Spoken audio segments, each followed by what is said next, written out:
আধ্যাত্মিকতায় পূর্ণ মানব জীবনকে যদি পূর্ণতায় পরিপূর্ণ করতে হয়, তো আসুন আমরা সবাই ভগবান শ্রীকৃষ্ণের মুখ নিঃসৃত বাণী শ্রীমদ্ ভগবত গীতা নিয়ে অধ্যয়ন করি। শ্রীমদ্ ভগবত গীতা ভগবানের মুখ নিঃসৃত অমৃত। এই অমৃত সুধা পান করে জীবনে ও জগতে ধন্য ও মোক্ষ লাভ করতে পারে। ভগবান শ্রীকৃষ্ণের এই অমৃত বাণীর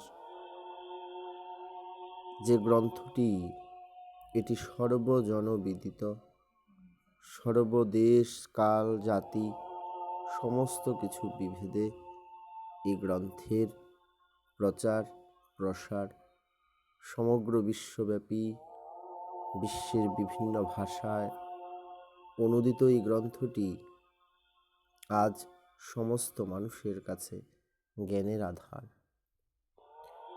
আমরা শ্রীমদ্ ভগবদ গীতার শুরু থেকে শেষ পর্যন্ত 18টি অধ্যায় পাঠ ও তার সঙ্গে এই গ্রন্থগুলির